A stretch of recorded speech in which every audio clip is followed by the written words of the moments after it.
Hello বন্ধুরা, welcome back to my channel MS পরিবার blog. MS পরিবার ব্লগের নতুন একটা ভিডিওর সঙ্গে তোমাদের জানাই অনেক স্বাগত। আশা করি তোমরা নিশ্চয়ই সকলে খুব ভালো আছো। আমরা তো খুব ভালো আছি। তো আজ হচ্ছে আমাদের বিয়েবাড়ি আছে 22শে জানুয়ারি। প্রচুর বিয়েবাড়ি আমাদের নবদ্বীপে, মানে প্রত্যেক পাড়ায় মানে দুটো তিনটা করে বিয়ে হচ্ছে এরকম। তো সেরকমই আমি কিছুদিন আগে দেখিয়েছিলাম একটা বিয়ের কার্ড, তোমাদের মনে আছে হয়তো। তো সেই বিয়েবাড়িটা হচ্ছে আজকে। তো সাজতে বসে গেছি, এর জন্য আজকে আর ডেলি ব্লগ শ্যুট করিনি। ভাবলাম একটু সাজগোজ মেকআপের ভিডিও দিই, কারণ প্রত্যেক দিনই তো এই ডেলি লাইফস্টাইল দিই। তো আমি কিভাবে সাজি, নিজে নিজেই সাজি, পার্লার ঠার্লার আমি অত যাই না, নিজে নিজেই যা পারি তাই সাজি। তো সাজতে বসে গেছি। এখানে দেখো প্রথমে ক্রিমটা মেখে নিলাম মুখে, কারণ হচ্ছে শীতকালে তো আগে ক্রিম না দিলে মুখের মধ্যে শুষ্ক হয়ে যাবে। তারপর দেখো প্রাইমার দিচ্ছি সুইস বিউটির। আর আমি তখন না সন্ধ্যেবেলা খাচ্ছিলাম, বিস্কুট খাচ্ছিলাম আর ভিডিও করছিলাম, মানে সাজছিলাম। আর আমার বোন এসেছিলো, ও চুল বেঁধে দেবে বলে ও ভিডিও করে দিচ্ছিলো আমাকে। তো আমি দেখো প্রথমে প্রাইমারটা মেখে নিচ্ছি। আর আমার ছেলে বড় তো আমাকে জ্বালিয়ে যাচ্ছে, যখনই দেখবে আমি এরকম সাজতে গুজতে বসি মেকআপের জিনিস নিয়ে, ওর তখনই সেইটাই লাগবে। ওর মুখের মধ্যে সেই জিনিস আমি যা যা দেবো ওকেও তাই তাই দিতে হবে। কিছুতেই বোঝাতে পারি না যে তুই তো ছেলে, তোর এগুলো দেয় না, না ওকেও দিতেই হবে। তো যাই হোক, আমি কথা বলতে বলতে দেখো প্রাইমারটা আমার দেওয়া হয়ে গেছে।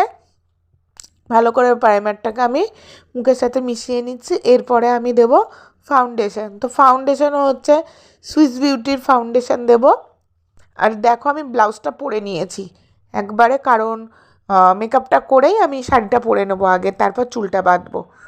তো এবার দেখো ফাউন্ডেশন দিয়ে নিচ্ছি। খুব অল্প পরিমাণেই দেবো, বেশি দেবো না, কারণ বেশি মুখের মধ্যে মেকআপ দিলে জানি কীরকম লাগে। তাই আমার মনে হচ্ছিলো কি আমি যেন একটু বেশি মেকআপ করে ফেলেছি। ওর বাবা তো বলছে মনে হচ্ছে তোমার নিজের বিয়ে, এরকম সাজছ না। তো যাই হোক, একটুখানি সাজতে ভালোবাসি বলে একটুখানি কোথাও গেলে একটু সাজি, এই যা। তারপর দেখো ফাউন্ডেশনটা দেওয়ার পর ফেস পাউডারটাও দিয়ে নিচ্ছি ভালো করে। আর তোমরা কারা কারা আমার মতন সাজতে ভালোবাসো অবশ্যই কমেন্ট করবে। আর বিয়েবাড়িতে যাওয়ার জন্য যা যা গয়নাগাটি পরার সেগুলো প্রায় পরেই নিয়েছি হাতেটাতে, শুধু কানে আর গলায় বাকি আছে। এদিকে দেখো আমার ছেলেকে দেখতে পাচ্ছ, দেখো হাতে তুলি নিয়েছে, তুলি নিয়ে আমি যে চোখের ওপরে দিচ্ছি ও চোখের ওপরে দেবে, এই করছিল। লাস্ট ওর মুখটা যা করে রেখেছিল না, তোমাদের দেখালে ভালো হতো। তো যাই হোক, বুড়োটা আমি এঁকে নিলাম ভালো করে। এইবার দেখো আমি করবো দেখো কাশি, গলা ভেঙে গেছে। এবার আইশ্যাডো পরবো। তো আইশ্যাডো দিয়ে নিচ্ছি দেখো ভালো করে। আর ওকে টিভি ছেড়ে দিচ্ছি, ওর টিভির দিকে কোনো হুঁশ নেই, ও আমার দিকেই তাকিয়ে বসে আছে। আর বিয়ে বাড়িতে খাওয়ার পর আমার যে কী শরীর খারাপ হয়ে গেছে, এত রিচ খাবার খেয়েছি তো কালকে, আজকে শরীর খারাপ করছে, মানে পেটে প্রচণ্ড অসহ্য হারে ব্যথা। আমি তাই ভিডিওটা নাহলে আমি সকালবেলায় দিয়ে দিতাম, পরের দিন দিতে হচ্ছে, এডিটই করতে পারিনি। আর তার সাথে আইসক্রিম দিয়েছিলো, আইসক্রিম খেয়ে গলাটা ভেঙে গেছে। তো আইশ্যাডোটা দেখো ভালো করে মিশিয়ে নিয়েছি। হালকা লাল কালারটা, যে সেই লাল কালারটা আর একটুখানি গোল্ডেন কালারটা, দুটো কালার মিক্সড করে দিচ্ছি। আর একটুখানি গ্লিটার দিয়ে দেবো চোখের ওপরে, ওই গোল্ডেন কালারের গ্লিটার যেটা হয় সেটাই দিয়ে নেব। তো দেওয়ার পরে আমি হচ্ছে আইলাইনার দেবো, যেটা আমার খুব ভালো লাগে। আইলাইনারটা আমার না দিতে খুব ভালো লাগে, তো আইলাইনারটা দিয়ে নেব। তো হঠাৎ করে মনে পড়লো যে আইলাইনারটা পরে দিই, থাক আগে একটুখানি আমার গালগুলোকে একটু চুটকির মতন করে নিই। চুটকি মানে বুঝেছো তো, সে ছোটা ভীমের চুটকি আছে না, ছোটা ভীমের বান্ধবী, সেই রকম দেখো গালগুলোকে একটু লাল লাল লাল লাল করে ছোটা ভীমের মতন গোল গোল গোল গোল করে চুটকির মতন লাল লাল করে নিয়েছি। তো আমার বোন তো উল্টো দিকে খুব হাসছে, বলছে কি চুটকির মতন হয়ে যাচ্ছে, কিন্তু আমি বলছি কি দাঁড়া দাঁড়া আমি ভালো করে মিক্সড করবো, একটুখানি ঘষে নিই ভালো করে। তারপর একটু ভালো করে একটু ঘষে ঘষে গালের মধ্যে লালটা মিলিয়ে দিলাম, মানে ব্লাশটা আর কি, লাল বলছি কেন সরি, ব্লাশটাকে মিশিয়ে দিয়েছি। আর দেখো আমাকে চুটকির মতন কিন্তু লাগছে না, তাই না? এবার দেখো আইলাইনার দিচ্ছি। এবার আইলাইনারটা ভালো করে টেনে টেনে আইলাইনার দিচ্ছি। আইলাইনারটা টেনে টেনে দিলে একটু মধুবালার মতন লাগবে চোখটা, তার জন্য একটু টেনে টেনে আইলাইনারটা দিচ্ছি। ব্রাইডাল মেকআপ তো করতে পারছি না, তো একটু নিজে নিজেই চেষ্টা করছি, যেরকম ব্রাইডাল মেকআপে চোখটাকে টেনে টেনে দেয় না, ওরকম একটু চোখটাকে টেনে টেনে দিচ্ছি। তো আমার বুনু বলছে একটু বেশি টেনে ফেলছিস কিন্তু দিদি, থেমে যা, আর টানিস না। বললাম ঠিক আছে বুনু, আর টানবো না আর টানবো না। তারপরে দেখো কাজল দিচ্ছি, শুধু আইলাইনার দিলে হবে, কাজলটাতেও দিতে হবে, নাহলে চোখের নিচটা ফাঁকা ফাঁকা লাগবে, তখন ভাল লাগবে না দেখতে। তাই দেখো কাজলটাও দিয়ে নিচ্ছি ভালো করে।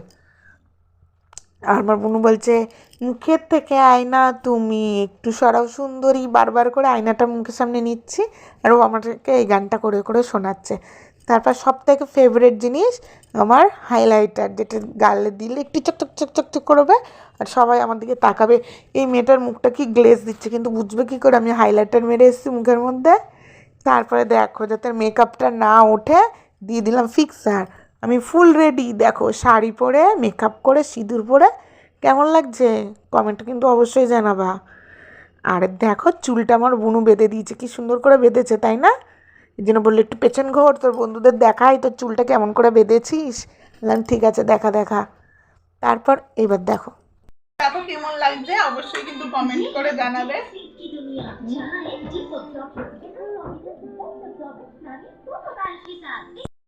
তো দেখো বন্ধুরা বিয়ে বাড়ির সামনেই চলে এসেছি।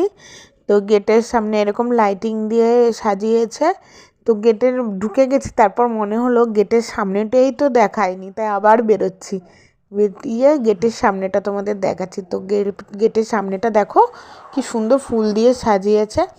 তারপরে একদম ভেতরে চলে এসেছি, এসে দেখছি বিয়ে করতে বসে পড়েছে। তো তার জন্য তোমাদের একবারে দেখিয়ে দিলাম বর আর বউকে, খুব সুন্দর লাগছে দুজনাকেই। তো বর আর বউ বিয়ে করছে আর আমি ওর মাকে খুঁজে বেড়াচ্ছি কোথায় গেল গিফটটা দেওয়ার জন্য। যাই হোক তারপর খুঁজে পেয়েছি। আর মণ্ডপটাও বেশ ভালোই সাজিয়েছে লাইটিং দিয়ে।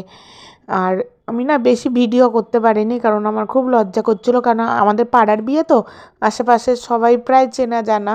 তো ক্যামেরা যেই অন করতে যাচ্ছি তারা হাসছে, তো ও মানে এত লজ্জা করছিলো যে আমি ভিডিওই করতে পারিনি। আর ঢোকার সময় না এই গণেশ ঠাকুরের মূর্তিটা ছিল, খুব ভালো লাগছিলো। তারপর আমার ছেলে নিচে চলে গেছিলো, ওকে নিচ থেকে আবার ওপরে নিয়ে এসে তারপর আবার এই যে একটুখানি ভিডিও করছি। সিঁদুরদান হবে এখন।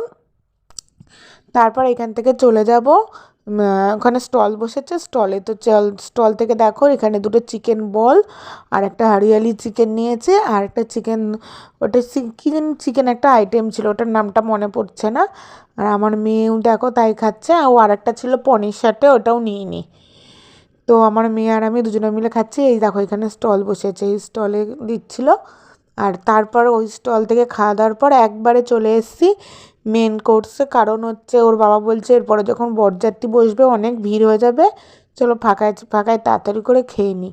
তো দেখো ওই পাশে বসেছে বাবা আর মেয়ে, আর এই পাশে বসেছি আমি আর আমার ছেলে। তো চলো এবার দেখা যাক কী কী আছে মেনুতে। এত খাবার আইটেম আমি লাস্ট পর্যন্ত সব কিছু কমপ্লিটই করতে পারিনি। তো প্রথমেই দেখো শুরু হয়েছে ফিশ ফ্রাই দিয়ে। তো ফিশ ফ্রাইটা এত পরিমাণে টেস্টি কি বলবো, মনে হচ্ছিলো আরেকটা খাই, আর ছিল অনেকটা বড়। তারপর এখানে দিয়েছে বাটার নান আর তার সাথে পনির।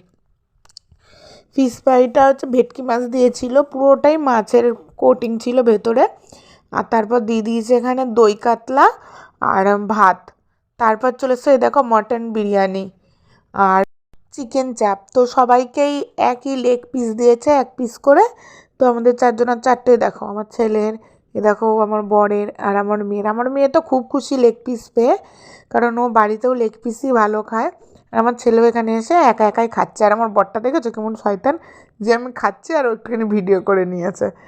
আর এই যে মেনুটা দেখে নাও কী কী খাইয়েছে, কারণ লাস্টের মিষ্টি টিষ্টিগুলো আর আমার খেতে ইচ্ছা করলো না। মাটন বিরিয়ানি খাওয়ার পর কি আর ওই পান্তুয়া কেশর ভালো লাগে বলো বন্ধুরা? তো বন্ধুরা আইসক্রিম খেতে খেতে ভিডিওটা আমি এখানেই শেষ করছি। Bye bye.